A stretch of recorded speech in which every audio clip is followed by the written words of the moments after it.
नमस्कार प्यारे साथियों, मैं महेशपाल गोदरा भगत सिंह क्लासेज के यूट्यूब चैनल पर आपका हार्दिक स्वागत करता हूं। अपन बात कर रहे थे आमेर इतिहास की।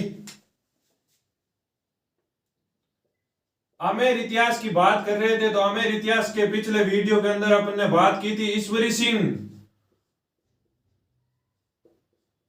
और इन्हीं के भाई सवाई माधो सिंह जी की। इन दोनों की बात कर रहे थे पिछले वीडियो के अंदर। इन्हीं के देखो अपन ने देखे थे इन दोनों भाइयों के बीच युद्ध होता है। दोनों भाइयों के बीच युद्ध होता है तो एक तो बगरू का युद्ध होता है और एक दौसा के अंदर राजमहल का युद्ध होता है। इन दोनों युद्धों के अंदर एक में तो ईश्वरी सिंह जीता राजमहल का युद्ध। इनके साथ जगत सिंह मेवाड़ वाले, इनके मामा जी जगत सिंह जी मराठा कोटा वाले, ये सब आते हैं माधो सिंह जी की तरफ से। फिर भी राजमहल का युद्ध ईश्वरी सिंह जीतता है। यह युद्ध जीतने के बाद कुछ समय बाद वापस से माधो सिंह जी को राजा बनाने के लिए उन्हीं के मामा जी और मराठा वापस आते हैं। ईश्वरी सिंह जी को बगरू के युद्ध के अंदर हरा देते हैं। बगरू युद्ध, बगरू जयपुर के पास में ये एक स्थान है। बगरू का युद्ध माधो सिंह जीतता है और राजमहल का युद्ध ईश्वरी सिंह जीता है। और इन्होंने, मैंने बताया था राजमहल विजय के उपलक्ष्य के अंदर, राजमहल विजय के उपलक्ष्य के अंदर इसने जो निर्माण कार्य करवाया था उसका क्या नाम था? ईश्वरी लाट या सरगा सुली भी कहते हैं। ईश्वरी सिंह ने अपने नाम पे बनवाई थी। 7 मंजिला इमारत थी। उसके बाद ये मराठा इनको हरजाना लेने के लिए तंग करते हैं। भाई इनसे पैसे मांग रहे थे। पैसे इस वजह से मांग रहे थे, मैंने बताया था कि भाई युद्ध करना दोनों में से किसी की साइड से आए, परंतु दोनों से पैसे लेके जाया करते थे। ये तो फिक्स रेट में बुला लिया करते थे युद्ध के लिए। इनसे तो पैसे लेके चले गए थे। फिर जब इनसे पैसे मांगने आए, 7 लाख रुपए मांग रहे थे इनसे, परंतु ये 2 लाख ही देने को तैयार थे। फिर ऐसी वजह से, पैसे नहीं देने पाने की वजह से ये आत्महत्या कर लेते हैं, यानी मराठाओं के अंडर प्रेशर आकर आत्महत्या कर लेते हैं ईश्वरी सिंह आत्महत्या करते हैं 1750 के अंदर। 1750 के अंदर जब ईश्वरी सिंह जी की मृत्यु होती है तो सवाई माधो सिंह अपने राजा बनते हैं। सवाई माधो सिंह राजा बनते हैं और मराठा फिर आ जाते हैं 1751 के अंदर। 1751 के अंदर मराठा आ जाते हैं और मराठा कहते हैं कि भाई हमें तो पैसे दो। पैसे देने के माधो सिंह से पैसे मांगते हैं। माधो सिंह कहते हैं किस बात के पैसे दूं भाई? पैसे तो आप ईश्वरी सिंह जी से मांग रहे थे। तो इन्होंने, मराठाओं ने कहा नहीं नहीं नहीं, पैसे तो हम इस राजगद्दी पे जो राज करेगा उससे पैसे मांगते हैं। तो ये सवाई माधो सिंह से पैसे मांगते हैं। तो सवाई माधो सिंह और उसकी मम्मी चंद्र कंवर, यह चंद्रा कंवर मेवाड़ की राजकुमारी थी, अपने जगत सिंह जी की बहन अमर सिंह द्वितीय की बेटी है। तो ये 1751 के अंदर ऐसा कह देती है कि मराठाओं तो आप तो मेरे भाई हो, यानी धर्म का भाई बना लेती है। इस वजह से ये 1 साल के लिए पंजाब चले जाते हैं। पंजाब से जब वापस आते हैं, यानी माधो सिंह इनको वापस बुलाता है और मैंने बताया था 10 जनवरी 1751 को जयपुर के सारे गेट बंद करवा दिए जाते हैं। सातों के सातों गेट, इनको जब अंदर बुला के सातों गेट बंद करवा दिए जाते हैं और जयपुर की जनता को हथियार दे रखे थे और मराठाओं का कत्लेआम करवाया था।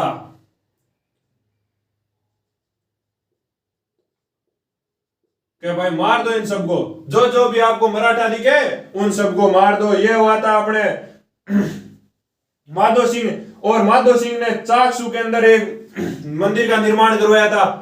शीतला माता मंदिर का निर्माण चाकसू जयपुर के अंदर है। और जब हम अपन मेल माड़ियों और अलग से बात करेंगे कला संस्कृति की, उस टाइम शीतला माता मंदिर पर विशेष तौर से बात करेंगे। और इन्होंने 1763 के अंदर अपने नाम पे सवाई माधोपुर शहर बसाया। सवाई माधोपुर शहर का निर्माण करवाया था। एक मैंने बताया था मोती डूंगरी महलों का निर्माण। मोती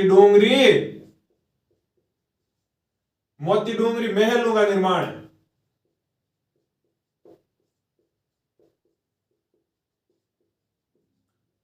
मोती डोंगरी जयपुर में आप जो कोई भी व्यक्ति गया हुआ है वो आप सबने देखा हुआ है। मोती डोंगरी पे गणेश जी का मंदिर बना हुआ है। गणेश जी के मंदिर के ऊपर की साइड अपन देखते हैं तो वहां पे मोती डोंगरी के महल बने हुए हैं, जो अपने सवाई माधो सिंह जी ने उनका निर्माण कार्य करवाया था। सवाई माधो सिंह जी भी मराठाओं से युद्ध करते हैं 2 बार, वो मैंने पिछले वीडियो के अंदर बता रखा है कि भाई एक तो काटोड़ का युद्ध करते हैं और एक है बटवाड़ा का युद्ध करते हैं। अब अपन बात करते हैं आगे कि माधो सिंह के बाद जब नेक्स्ट राजा सवाई प्रताप सिंह बनते हैं तो सवाई प्रताप सिंह जी की बात कर लेते हैं आगे। वैसे सवाई प्रताप सिंह जी से पहले राजा तो बनते हैं पृथ्वी सिंह, परंतु पृथ्वी सिंह से अपने कोई प्रश्न नहीं आता है, तो पृथ्वी सिंह जी की अपन ज्यादा चर्चा नहीं करेंगे। पृथ्वी सिंह सवाई माधो सिंह के बाद राजा तो ये बनते हैं, परंतु इनका कोई इतिहास के अंदर ज्यादा है नहीं, खास है। अपन बात करेंगे सवाई प्रताप सिंह जी। सवाई प्रताप सिंह जी, सवाई प्रताप सिंह जी राजा बने थे 1800 के अंदर, 1800 से 1818 तक। सवाई प्रताप सिंह जी 1800 से 1818 तक राजा बनते हैं। सॉरी माफ करना, ये थोड़ा मिस प्रिंट हो गया। 1800 से 1800 तक तो ये राज करते हैं, 1803 तक ये राज करते हैं। 1778 से लेके 1778 से लेके 1803 तक ये राज कार्य करते हैं। तो सवाई प्रताप सिंह जी की बात करते हैं तो सवाई प्रताप सिंह जी ने मराठाओं के साथ कैसे संबंध रहे थे वही बात कर लेते हैं सीधी। मराठाओं के साथ संबंध की बात करते हैं इनकी, तो मराठाओं के साथ इनके संबंध ठीक नहीं थे। इनके राजनीतिक, वैसे नाम दे दिया जाता है राजनीतिक उपलब्धियां, राजनीतिक उपलब्धियां।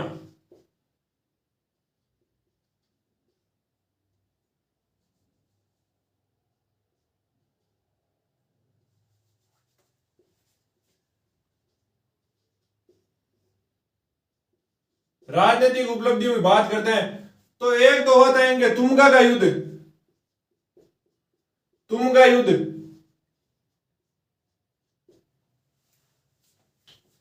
तुंगा के युद्ध के अंदर क्या हुआ था?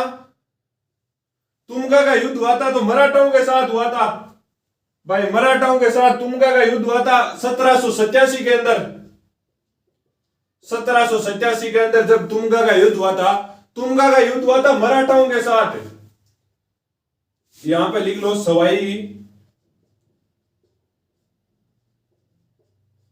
प्रताप सिंह वर्सेस मराठा। सवाई प्रताप सिंह वर्सेस मराठाओं के बीच युद्ध हुआ था। तो सवाई प्रताप सिंह ने इस बार क्या हुआ था, हुर्रा सम्मेलन हुआ था ना 1734 के अंदर, उस टाइम तो क्या हुआ था कि राजा एक साथ हो नहीं पाए थे। इस बार सवाई प्रताप सिंह जी को पता चल गया था कि भाई राजपूताना राजा एक साथ नहीं होंगे, और राजपूताना राजाओं को भी पता चल गया था अपन एक साथ नहीं होंगे तो मराठा अपने साथ कुछ भी कर सकते हैं। तो इनके साथ जोधपुर के विजय सिंह आते हैं, जोधपुर के विजय सिंह।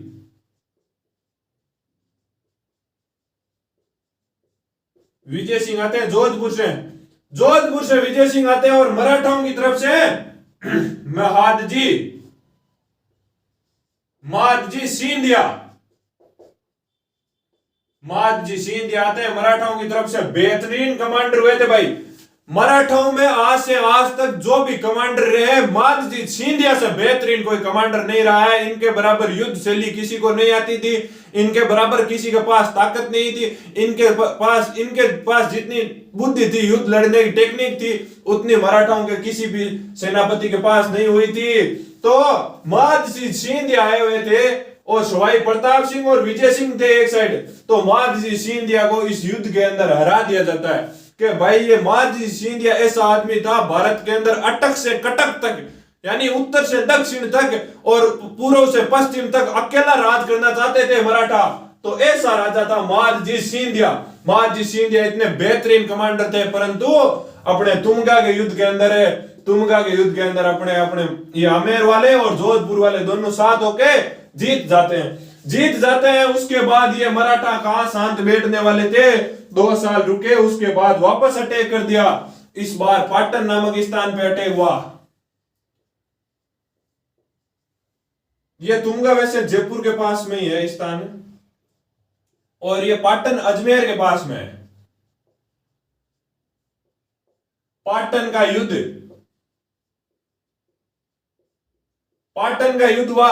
वही वापस से अपने सवाई प्रताप सिंह और विजय सिंह तो एक साथ थे ही थे, और उस साइड मराठा थे। मराठाओं की ओर से अब के महादजी सिंधिया नहीं आएंगे।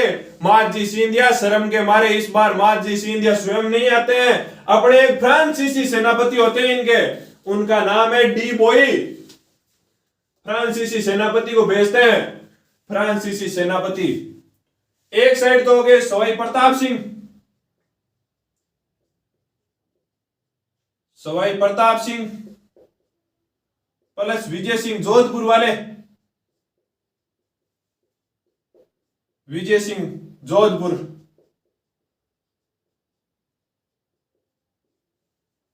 और इनके किसके साथ हुआ था? तो ये युद्ध हुआ था अपने मराठाओं के साथ। मराठाओं का इस बार मुख्य सेनापति कौन था? तो डी बोई। डी बोई फ्रांसीसी सेनापति था इनका। कि भाई महादजी सिंधिया तो शर्म के मारे इस युद्ध के अंदर आ नहीं पाए, यानी इनको शर्म आने लग गई थी कि भाई अब वहां जाके क्या करेंगे। तो हुआ क्या था इस युद्ध के अंदर? पाटन का युद्ध के अंदर हुआ यूं था कि भाई मैंने बताया था हुरडा सम्मेलन के अंदर भी अपने राजपूताना के राजा एक नहीं हो पाए थे, यानी आपसी फूट इन राजाओं के इतनी हो गई थी कि इनको कोई भी संभाल नहीं पा रहा था। कि हुआ क्या था कि तुंगा का युद्ध हुआ था। तुंगा का युद्ध हुआ था तो शाम को जैसे ही विक्ट्री की विजय हुए थे, विजय के उपलक्ष्य में प्रोग्राम रखा गया था आमेर के अंदर। आमेर के अंदर वैसे डिस्को विस्को चल रहा था। उस समय क्या हुआ था, एक कोई कवि बैठे थे, वो कवि कह रहे थे कि भाई उखड़ती आमेर, के भाई उखड़ती आमेर, उखड़ती आमेर ने राठौड़ा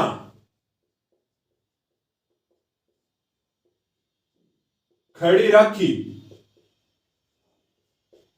ये दोहा है।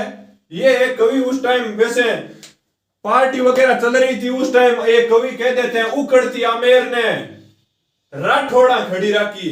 इस काव्य से क्या मतलब समझते हो आप? कि भाई आमेर का किला उखड़ रहा था, आमेर हार रहा था, आमेर बर्बाद होने वाला था। उस समय आए अपने राठौड़। राठौड़ कौन से? ये विजय सिंह जी। विजय सिंह जी कहां के? जोधपुर के। मैंने बताया था मारवाड़ वाले राठौड़। राठौड़ खड़ी राखी के भाई राठौड़ आर भी दबदबे बनाएड़ो राख्यो आमेर के नहीं तो मराठा बाने राज देता। जणाव यो कहीं के आ बात काल जेम लागी सवाई आपने सवाई प्रताप सिंह जी गए। सवाई प्रताप सिंह, सवाई प्रताप सिंह जी भी टाइम तो की कौन कियो आने भी के बाद में कहीं हो के 2 साल रुकिया भाई मराठा तो ओ युद्ध हुआ 1789 के अंदर। 1787 में ओ यो 89 में ओ यो जरा 2 साल तो रुकिया रिया सवाई प्रताप सिंह जी। सवाई प्रताप सिंह जी 2 साल बाद में ही कहीं हो कि भाई सवाई प्रताप सिंह जी की सेना और विजय सिंह जी की सेना जना युद्ध में गेड़ी। पाटन के युद्ध में अजमेर के पास में स्थान है बटे भी युद्ध के मायने सवाई प्रताप सिंह जी एक आदमी भेजे। सवाई प्रताप सिंह जी आपके एक सेनापति भेजे कि तू जा मराठा सेना करने जा। और मराठा सेनापति है बिन जार कह दे कि भाई आ एक साइड तो खड़ी है जोधपुर की सेना, आ एक साइड खड़ी है जयपुर की सेना, तो थाने एक ही काम करना है मराठा कि जोधपुर की सेना ने बात बतानी है कि जोधपुर वाला ये माने ये कहवे कि मैं बट जार बाबा की सहायता करी बान युद्ध जिताया। तो आज ते पहली आज देखो जोधपुर वाला तो सवाई जय सिंह और विजय सिंह जी की आपसी फूट के कारण ये युद्ध पाटन का युद्ध हार जाते हैं। कि मराठा इनको वापस हरा देते हैं। मराठा हरा तो देते हैं, वो तो कोई बड़ी बात नहीं थी, हार गए तो हार गए, परंतु मराठाओं को यहाँ पे 0 लेवल हो जाता। यदि ये युद्ध दोनों आपस में लड़ लेते ना साथ मिलके तो ये यहाँ पे मराठाओं का पतन हो जाता निश्चित तौर से। कि भाई इसके बाद मराठा राजस्थान की ओर आंख उठा के देखने के लायक नहीं बचते। कि भाई सबसे बड़े सेनापति महादजी सिंधिया को कुछ नहीं काट के दिया तो ये तो है ही कौन, डीप ऑयल वगैरह। परंतु ये आपसी फूट अपने राजस्थान वालों के सेट नहीं हुई, आपसी फूट की वजह से ये वापस हार जाते हैं। अब देखो पाटन का युद्ध हार गए थे सवाई प्रताप सिंह जी और विजय सिंह जी, आपस के अंदर दोनों रहे थे। अब देखो आगे बात कर लेते हैं, आगे बात करते हैं। तो भाई एक मालपुरा के अंदर और युद्ध होता है इनके सवाई प्रताप सिंह जी के। तीन युद्ध है इनके इंपोर्टेंट इंपोर्टेंट, तुंगा और पाटन और मालपुरा, तीन युद्ध है इनके। सवाई प्रताप सिंह जी से अक्सर प्रश्न पूछ लिया जाता है, आप थोड़ा सा ध्यान में रखना। ये तुंगा वाले से इंपोर्टेंट है तुंगा वाले से इसलिए इंपोर्टेंट है कि भाई उतने बड़े सेनापति आए थे अपने मराठों की ओर से, उनको हरा दिया था। इस बार हुआ था मालपुरा, मालपुरा का युद्ध, मालपुरा का युद्ध हुआ था। मालपुरा युद्ध हुआ था 1800 के अंदर, 1800 के अंदर हुआ था 1800 के अंदर तो मालपुरा का युद्ध हुआ था। एक साइड तो हो गए सवाई प्रताप सिंह, सवाई प्रताप सिंह, और वापस यहां पे देखो जोधपुर वाले साथ में थे भीम सिंह जी, भीम सिंह जी इनकी साइड में ही थे। और एक साइड हो गए मराठा।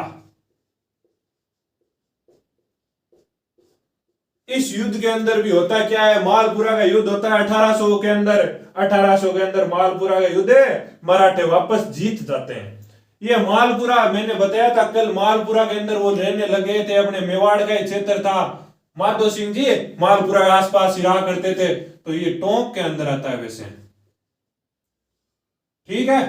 मालपुरा का पूछ लिया जाता है मालपुरा का युद्ध किन किन के मध्य हुआ था, तो मालपुरा का युद्ध हुआ था सवाई प्रताप सिंह और मराठाओं के बीच। युद्ध अपने मराठा जीत जाते हैं। अब आगे बात करते हैं तो इनकी सांस्कृतिक उपलब्धियों की बात कर लेते हैं।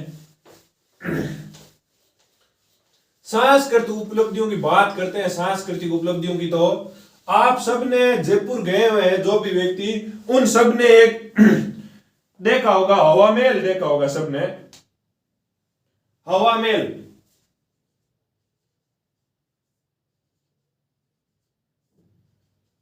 हवा महल का निर्माण करवाया था 1795 के अंदर।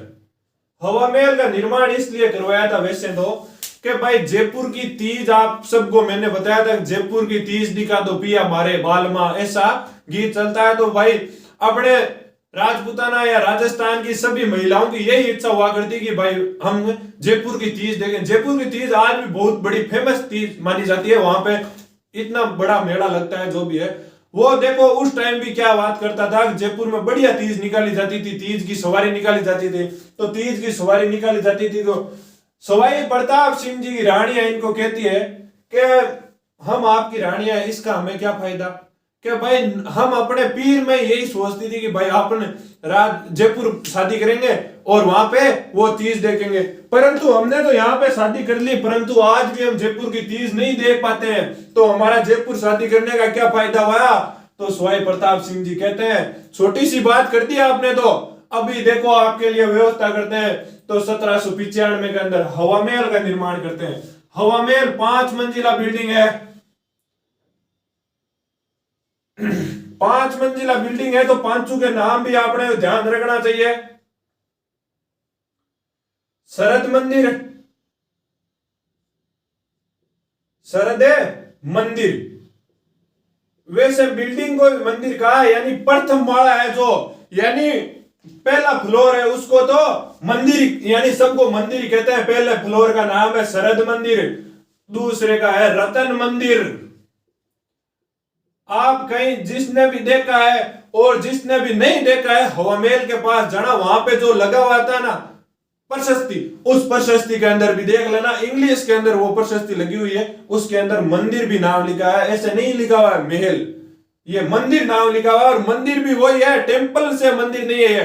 आप समझ लो कहीं टेम्पल है, टेम्पल नहीं है। इंग्लिश में टेम्पल मत लिख लेना, इंग्लिश के अंदर भी मंदिर लिखा हुआ है, आप देख लेना कहीं जयपुर जाओ तो। तीसरी का नाम है विचित्र, विचित्र मंदिर। चौथी का नाम है प्रकाश, और पांचवी का नाम है हवा।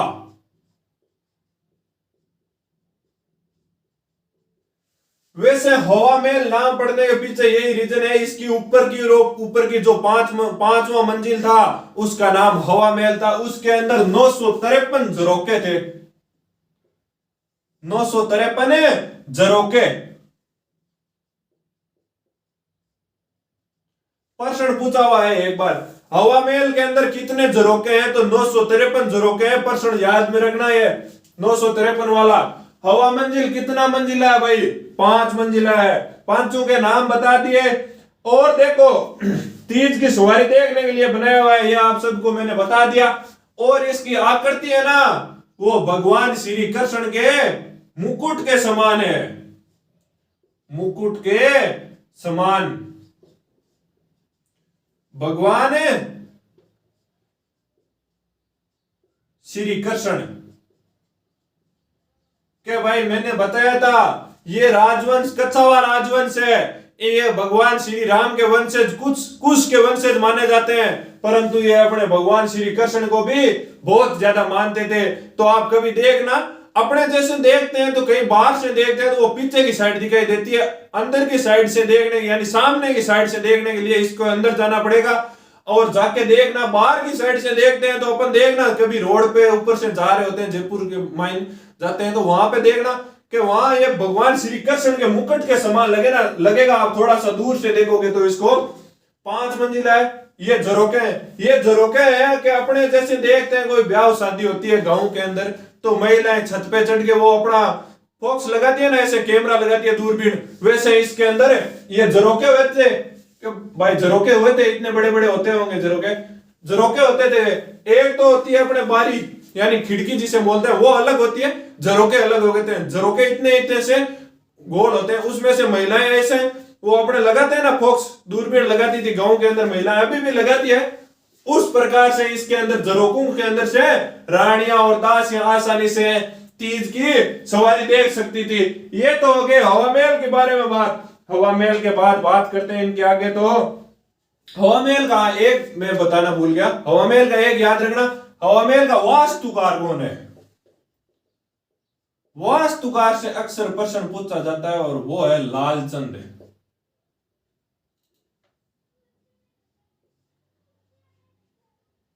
लालचंद जी हवा महल के वास्तुकार कौन है? तो हवा महल के लालचंद जी। उस्ता और लगाते हैं ये साथ में। उस्ता का मतलब मैं आपको बता दूं, उस्ता से यही मतलब है कि उस्ता के मतलब होता था अपने जैसे होते हैं, अपने जैसे कोई वैसे काम करने वाला व्यक्ति होता है जो भी निर्माण कार्य करता है उसे अपन बोलते हैं ना उस्ताद, उस्ताद जी ऐसे ऐसे करते हैं। उस्ताद दे तो वो पीछे से हट गया उस्ताद वाला और उस्ता रह गया, तो इसलिए लालचंद उस्ता कहते हैं इनको। बीकानेर के अंदर भी मैंने बताया था उस्ता कला के लिए उस्ता, वो उस्ताद होते हैं भाई उस्ता। उसके बाद वो देल पीछे से हट जाता है और वही है उस्ता बन जाते हैं लालचंद जी उस्ता। अब अपन बात करते हैं आगे, बात करते हैं सवाई प्रताप सिंह जी की। सवाई प्रताप सिंह जी अपने बहुत बड़े विद्वान यानी पढ़े लिखे व्यक्ति थे। तो ये स्वयं भी वैसे पुस्तकें लिखा करते थे, स्वयं पुस्तकें लिखा करते थे। उनका नाम दे दिया ब्रज निधि। ब्रज निधि, ब्रज निधि, ब्रज निधि का ये लोगो लगा लिया करते थे। जैसे अपने बड़े बड़े लेखक और कवि होते हैं तो वो अलग अलग नाम अपने टाइटल दे देते हैं पुस्तक का नाम, उसी प्रकार से ब्रज निधि नाम से पुस्तकें लिखते हैं।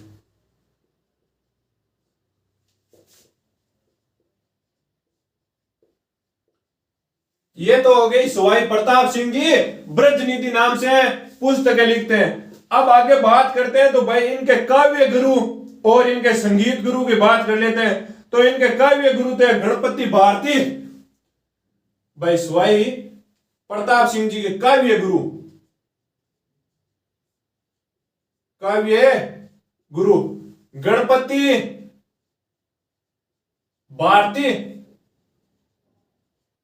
और इनके संगीत गुरु की बात करें तो इनके संगीत गुरु हैं चांद खां। इनके संगीत गुरु चांद खां। अब देखो आप ब्रजनिधि नाम से ये पुस्तकें लिखते हैं। काव्य गुरु इनके गणपति भारती है, संगीत गुरु इनके चांद खां है। तो भाई देखो इनके विदों और उनसे आगे चल के अपन बात करते हैं। तो ये देखो सांस्कृतिक उपलब्धि में बहुत बड़ी बड़ी बातें हैं इनकी। और एक ये जयपुर के अंदर संगीत सम्मेलन का भी आयोजन करवाते हैं। संगीत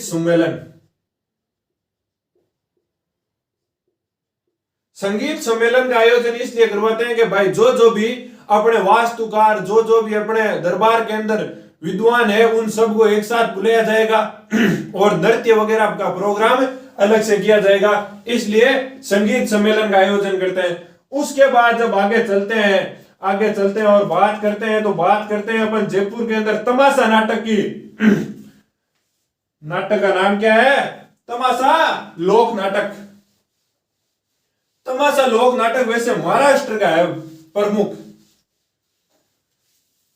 परंतु ये एक बार महाराष्ट्र गए हुए थे।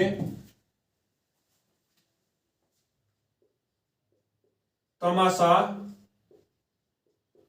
लोक नाटक,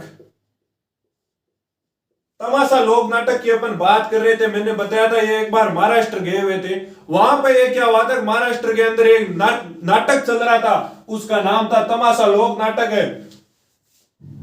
और उसको करने वाले मुख्य भूमिकार कौन थे? बंशीधर भट्ट। ये भाई मेरे को लगता है भट्ट ये नाटक करने में बहुत एक्सपर्ट होते हैं। वर्तमान में आपने देखते हैं आलिया भट्ट भी एक कोई कम एक्टर नहीं है, वो भी बढ़िया तमाशे कर लेती है। तो तमाशा लोक नाट्य बंशीधर इनके प्रमुख थे। और तमाशा लोक नाट्य लेके कौन रहे थे? स्वयं प्रताप सिंह। कहां से? महाराष्ट्र से। पूछ लिया जाता है तमाशा लोक नाट्य कहां का प्रमुख है, तो महाराष्ट्र का वैसे। और राजस्थान के अंदर यानी अपने आमेर जयपुर के अंदर कौन लेके आए थे? तो स्वयं प्रताप सिंह जी। और इनके काल को, स्वयं प्रताप सिंह जी काल को चित्रकला का स्वर्ण काल कहा जाता है। चित्रकला का स्वर्ण काल के भाई इनके टाइम पीरियड के अंदर, स्वयं प्रताप सिंह जी के टाइम पीरियड के अंदर चित्रकला बहुत आगे बढ़ी थी। जयपुर की चित्रकला, जयपुर की पेंटिंग बहुत आगे एक्सपर्ट हुई थी। और इन्हीं के चित्रकला के प्रमुख व्यक्ति कौन थे? लालचंद। ये ओनली लालचंद है। और पीछे जो आए थे अपने हवा महल के वास्तुकार, वो भी लालचंद उस्ताद थे। और ये चित्रकला के लालचंद है। चित्रकला के लालचंद है मुख्य चित्रकार। चित्रकला मुख्य चित्रकार कौन है? तो लालचंद है। प्रताप सिंह जी के दरबार के अंदर 22 विद्वान हुआ करते थे। प्रताप सिंह जी के दरबार के अंदर कितने विद्वान हुआ करते थे? 22 विद्वान हुआ करते थे।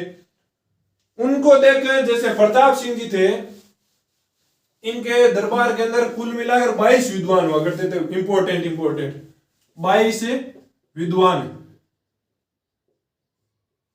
22 विद्वानों को गंधर्व 22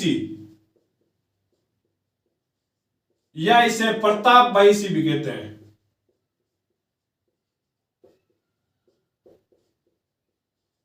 कि भाई इनके दरबार के अंदर 22 विद्वान हुए थे, उनको गंधर्व 22 क्या कहते थे?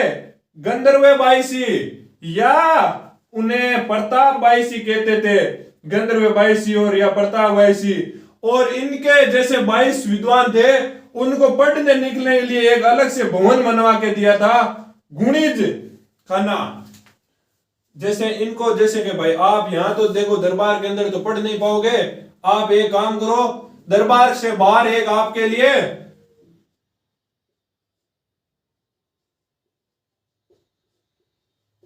गुणिज खाना बना दिया कि भाई आप वहां पे बैठ के गुणगुणा लो, वहां पे बैठ के पढ़ लो। गुणिजन खाना, जिन गुणिजन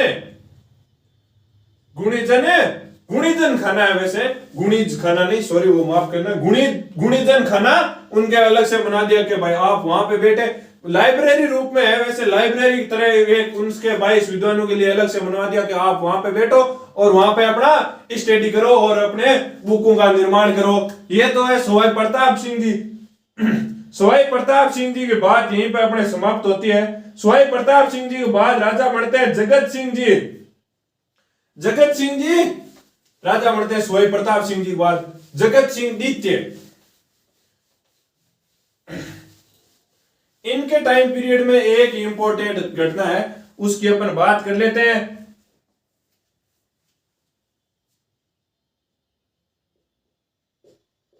सवाई जगत सिंह, सवाई जगत सिंह कह दो या जगत सिंह है द्वितीय भी कह दो, सवाई जगत सिंह या जगत सिंह द्वितीय एक ही बात है अपने।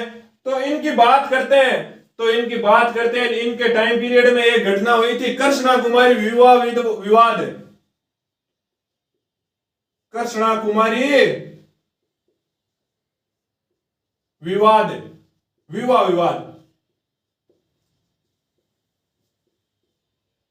ये हुआ किन किन के मध्य था कि भाई मेवाड़ के राजा थे भीम सिंह, मेवाड़ के महाराणा भीम सिंह थे,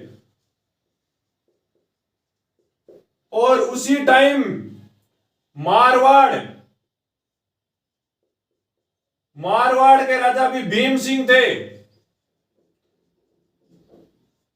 तो अपने मेवाड़ वाले राजा भीम सिंह की पुत्री का नाम है कृष्णा, राजकुमारी कृष्णा कुमारी।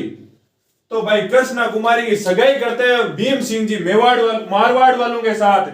तो इनकी सगाई मैंने ये कहानी बताई हुई है, वैसे सगाई इनके साथ कर देते हैं, सगाई इनके साथ कर देते हैं। तो इनकी सगाई करते हैं, कुछ ही समय बाद शादी से पहले भीम सिंह है, मारवाड़ वाले भीम सिंह जी की मृत्यु हो जाती है। भीम सिंह जी की मृत्यु के बाद मारवाड़ का नेक्स्ट राजा बनता है मान सिंह राठौड़। मान सिंह जी जब राजा बनते हैं तो मान सिंह जी को वैसे जनता कह देती है और उनके दरबारी भी कह देते हैं कि भाई आपके भाई की सगाई अपने मेवाड़ हुई थी, मेवाड़ बड़ी रियासत है, आप एक काम करो मेवाड़ वालों को कह दो कि वो मान सिंह जी आप कह दो कि कृष्णा कुमारी की सगाई मेरे साथ कर दे।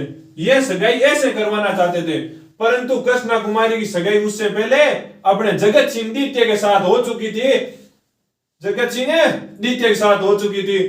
तो ये दोनों भीम सिंह जी इनको कह देते हैं कि भाई ये दोनों आपस में भीम सिंह जी को धमकाते हैं कि भाई आप हमारे साथ करो, जगत सिंह जी के साथ कर दी जाती है। फिर मान सिंह जी भीम सिंह जी को कहते हैं कि भाई आप हमारे साथ शादी करो, नहीं तो हमें कृष्ण कुमारी मार देंगे, नहीं ऐसा कर देंगे वैसा कर देंगे। तो भीम सिंह जी कहते हैं मेवाड़ वाले कि आपको देखो आप दोनों आपस में सलट लो, यानी आप जो भी करो आप दोनों भीमान सिंह जी और जगत सिंह जी आप एक काम करो, आप अपने आप देख लो। तो इनके बीच एक युद्ध होता है, गिंगोली का युद्ध।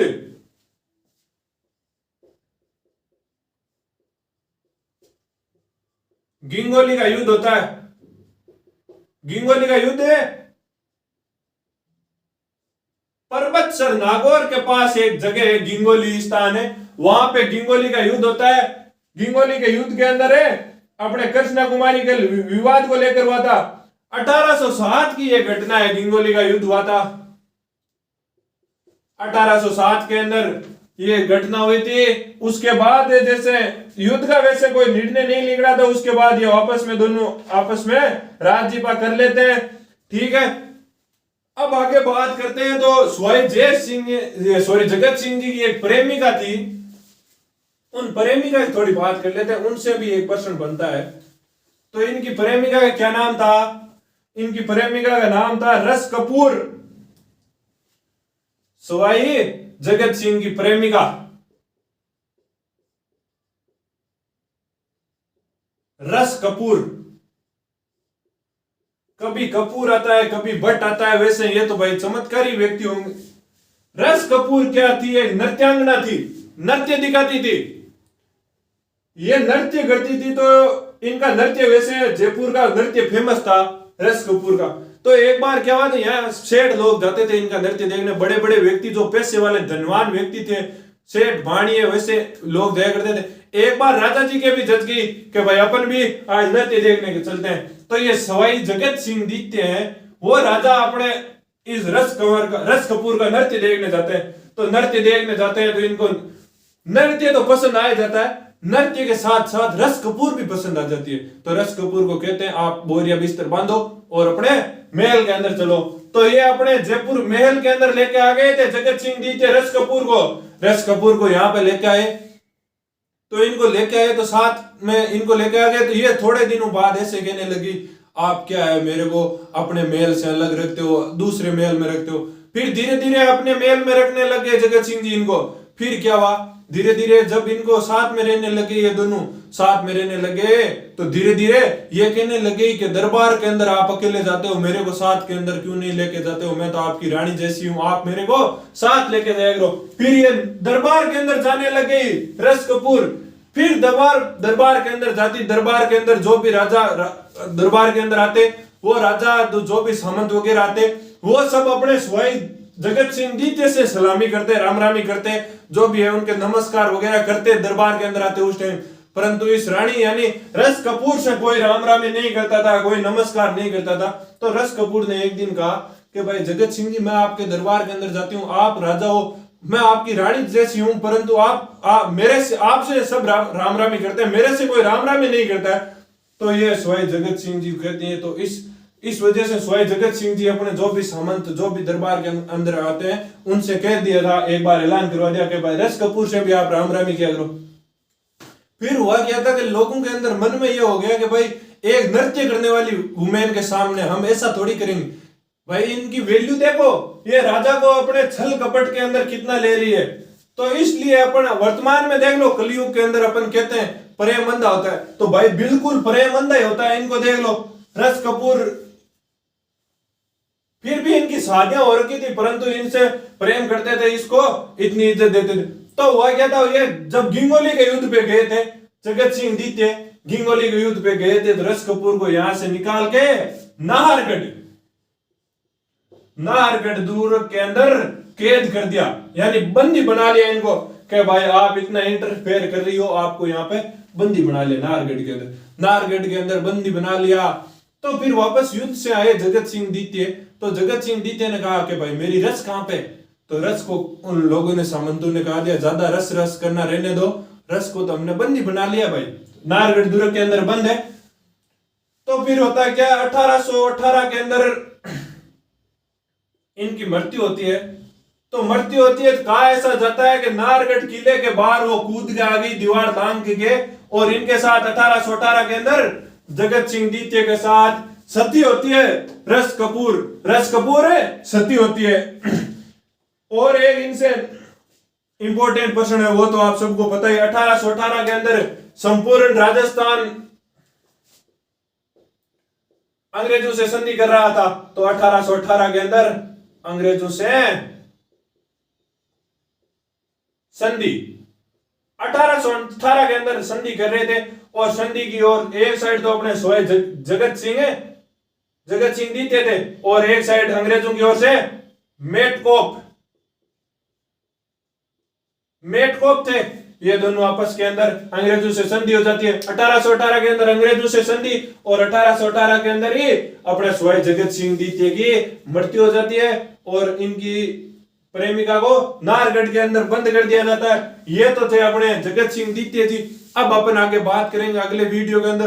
तो धन्यवाद दोस्तों, वीडियो पसंद आए तो वीडियो को अपने दोस्तों के साथ शेयर किया करो, और वीडियो पसंद आए तो वीडियो को लाइक किया करो, और चैनल को अभी तक सब्सक्राइब नहीं किया तो सब्सक्राइब कर लें, बेल आइकन के बटन को प्रेस कर लें, जिससे आपके पास नोटिफिकेशन आ जाए वीडियो डाल दे। तो धन्यवाद दोस्तों, जय हिंद जय भारत।